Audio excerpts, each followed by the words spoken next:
টেরাকোটার গ্রাম বাঁকুড়ার পাঁচমুড়া। এখানকার পোড়ামাটির শিল্প জগৎ খ্যাত। পাঁচমুড়ার মৃৎশিল্পীর হাতে তৈরি টেরাকোটার তৈরি 8 ফুট উচ্চতার দুর্গা প্রতিমা পাড়ি দিল কলকাতায়।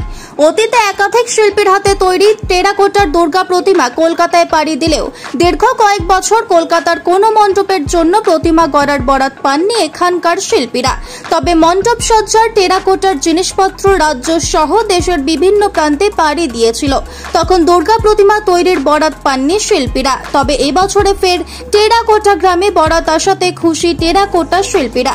দীর্ঘ 1 মাস ধরে শিল্পী স্বয়ং সহ আরো সহশিল্পীদের অক্লান্ত পরিশ্রম এবং প্রাকৃতিক দুর্যোগকে কাটিয়ে প্রতিমার পূর্ণাঙ্গ রূপ দিতে সক্ষম হয়েছেন শিল্পীরা। মাটি ও প্রাকৃতিকভাবে তৈরি মাটিগুলো এক ধরনের মাটির রং দিয়ে আগুনে পুড়িয়ে তৈরি করা হয় এই প্রতিমা। 8 ফুট উচ্চতার এই টেরাকোটার দুর্গা প্রতিমা যে সবার নজর কাড়বে তা এক প্রকার নিশ্চিত।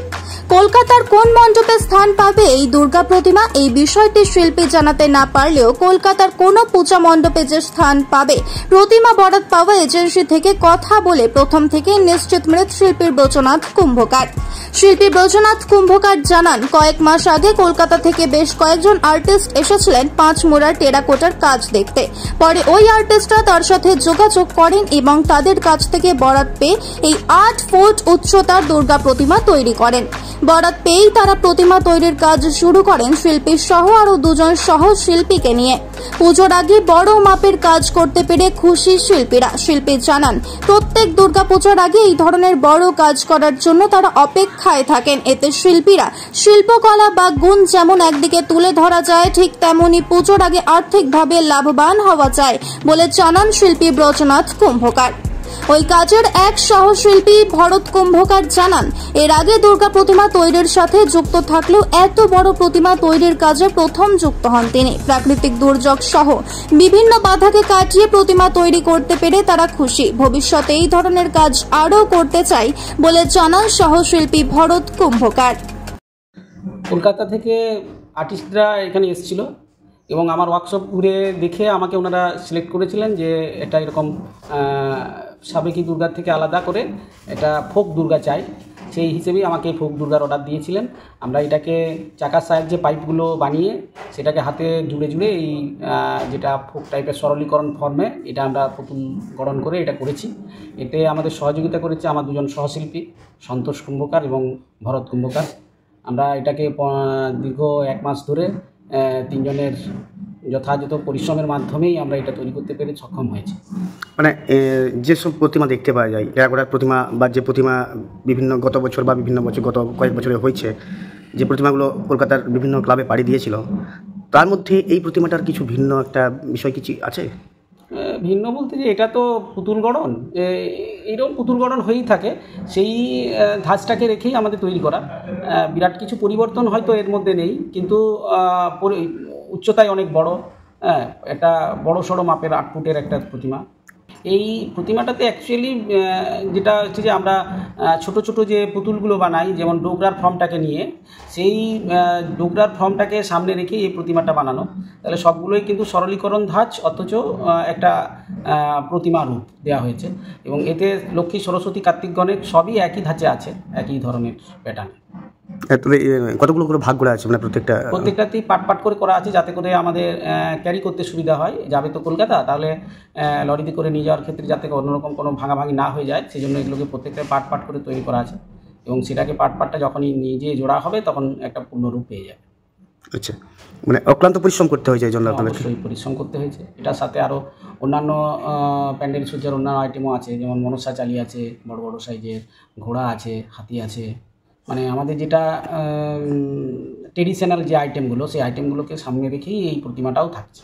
মানে এই যে প্রতিমা আপনি বললেন যে ডোগরার একটা বিষয় প্রতিমার মধ্যে রয়েছে, মানে ডোগরা শিল্পের ছোঁয়াও রয়েছে এই টেরাকোটার প্রতিমাতে? অবশ্যই। এটাতে ডোগরার যে মুখ চোখ, সেই গোল গোল ডোগরার যে ধরনের আর্টটা, সেই আর্টটা আছে। মানে ডোগরা শিল্প আর টেরাকোটা শিল্প কম্বিনেশন একটা? অবশ্যই। এটার মধ্যে মানে আমাদের যেগুলো পুতুল এখন নতুন তৈরি হচ্ছে, মানে ট্রেডিশনাল ঘোড়া হাতি বাদ দিয়েও একটা 8 ফিগার তো আমরা দীর্ঘদিন ধরে তৈরি করছি। বর্তমানে এটা একটা অন্য ফর্মই বলতে পারেন। ডোগরার টাইপটাকে নিয়েই আমরা এই ফর্মটা তৈরি করেছি। প্রায় 1 মাসের উপর বা 1 মাস ধরে সময় লেগেছে এটা। মানে মূল্য কত রেখেছেন মোটামুটি? এটার মূল্য ওই 1,20,000 এরকম আর কি। এর আগে আপনার হাতের তৈরি প্রতিমা কলকাতার কোনো ক্লাবের স্থান পেয়েছিল? হ্যাঁ, এর আগে গেছে, পণ্ডিতিয়া গেছে, তারপর বোসপুকুর গেছে, তারপর খিদিরপুর গেছে। এরকম আমি অনেক দিন এই কাজের সঙ্গে যুক্ত আছি। কম বেশি দুর্গাপূজার সময়টায় আমার একটু ইন্টারেস্টেড বেশি আমি। তাহলে পুজোর কাজে করার মতন আমার লোকজনও রয়েছে। তাহলে আমরা সকলেই এই কাজেও পেলো, সাথে সাথে এটা একটা আলাদা আনন্দের সহিত তৈরি করা হলো। এইভাবেই চলে আর কি। মানে আমার তো আরও সহশিল্পী 2-3 জন আছে, তাহলে তারাও একটা কাজ পায়, আমিও আনন্দের সহিত থাকতে পারি। এই ব্যাপার নিয়ে কাজ করে চলে যায় আর কি, শিক্ষকতার সাথে সাথে। আচ্ছা, মানে আপনার হাতে তৈরি প্রথম যাচ্ছে এটা নয়, আপনার হাতে তৈরি বারবার কলকাতার বিভিন্ন পুজো মণ্ডপে পাড়ি দিচ্ছে, সেরকম এটাও যাচ্ছে। কলকাতার কোন মণ্ডপে পাড়ি দেবে সেটা আপনার কাছে নির্দিষ্ট জানা নেই? এখন তো সেই সিস্টেমটা নেই, এখন আর্টিস্ট কন্ট্যাক্ট করে। তো তাহলে আগে যেমন ক্লাব কন্ট্যাক্ট করতো, তারা এসে ক্লাবের নাম, পুজো উদ্যোক্তাদের ব্যাপারটা সমস্ত জানা যেত। এখন আর্টিস্টরা ডাইরেক্ট ক্লাবের সঙ্গে সব চুক্তি করে নেয়। এবার আর্টিস্টরা আমাকে অর্ডার দিল, এবার আর্টিস্ট নিয়ে গিয়ে কোন পুজো মণ্ডপে রাখবে, কী করবে, সেসবের বিষয়ে আমাদের সাথে সেরকম বলা কওয়া হয় না। আর আমরা মানে সে তাদের বিপদে জানতেও চাই না। এবারে আমাদের তৈরি করে দিতে হবে, এটাই ব্যাপার। কিন্তু আপনারা নিশ্চিত যে এটা অবশ্যই একটা পুজো মণ্ডপে স্থান পাবে, না হলে এত কলকাতারই বুকে কলকাতারই কোনো পুজো মণ্ডপে স্থান পাবে। আচ্ছা, মানে আপনাদের যে ক্লাবের ভাইয়া ক্লাব যে বরাত পেতেন, সেখানে আপনাদের একটা যে টাকার চুক্তি থাকতো প্রতিমা গড়ার, সেখানে আপনাদের একটা লস দেখা যেত ম্যাক্সিমাম টাইমটা। ক্লাব থেকে চুক্তি করলে একটা জিনিস হতো কি, ক্লাবের লোক অনেক সময় বিভিন্ন ধরনের লোক থাকে, এটা তাদের বিভিন্ন জনের পছন্দ বিভিন্ন ধরনের, তাহলে শিল্পীর উপর একটা চাপ আসতো। এই জায়গাতে আমরা আর্টিস্টের সঙ্গে কন্ট্যাক্ট, যেহেতু আর্টিস্টটা নিয়ে চলে যায়, আর্টিস্টটা বুঝে সুঝে যে তাদের কী ধরনের পছন্দ, তারা কী ধরনের অর্ডার দিচ্ছে, সেটা শিল্পীর সঙ্গে আমাদের সঙ্গে ডাইরেক্ট যোগাযোগ হলো, আমরা করে আর্টিস্টকে দিয়ে দিলাম। এবার আর্টিস্ট তার ক্লাবের সঙ্গে কীভাবে চুক্তি করেছে তাদের সঙ্গে সে বুঝে নেবে। এখন সেক্ষেত্রে আমাদের আর্থিক ব্যাপারটা, ক্ষতির ব্যাপারটা থাকে না। আমরা আর্টিস্টের সঙ্গে টাকা পয়সা নিয়েই মাল দিলাম, ব্যাস ঝামেলা মিটে গেল। কতদিন আগে মানে বরাত তো দীর্ঘ কয়েক বছরই 5 ভোলা টেরাকোটা কলকাতার পুজো মণ্ডপে বা বরাত পায়নি কলকাতা থেকে, সেখানে বেশ কয়েক বছর পর আপনার হাতে তৈরি বা আপনি বরাত পেলেন, আপনার হাতে তৈরি প্রতিমা কলকাতায় পাড়ি দিচ্ছে, কতটা আনন্দ লাগছে? আনন্দ তো লাগছেই, সাথে সাথে আমার যারা সহশিল্পী আছে তাদেরও ভালো লাগছে। আচ্ছা, কী নাম আপনার? আমার নাম প্রজনাথ কুম্ভকার। কতদিন ধরে এই পেশায় যুক্ত আছেন? আছি অনেকদিন, মানে মোটামুটি 25 বছর। হ্যাঁ, আমরা একটা টেরাকোটার দুর্গা বানিয়েছি 8 ফুটের। এটা মোটামুটি 1 থেকে 1.5 মাস সময় লেগেছে, অক্লান্ত পরিশ্রম করেছি আমরা এটার পেছনে। তারপর প্রাকৃতিক দুর্যোগ কাটানোর পর আমরা দুর্গাটা ফিনিশিং রূপ পেয়েছি। আচ্ছা, মানে কীভাবে দুর্গা প্রতিমাটা বানালেন, কীভাবে মানে কি কোন প্রসেসে বানালেন, কীভাবে কী দিয়ে বানান? হ্যাঁ, এটা অ্যাকচুয়াল মাটির তৈরি।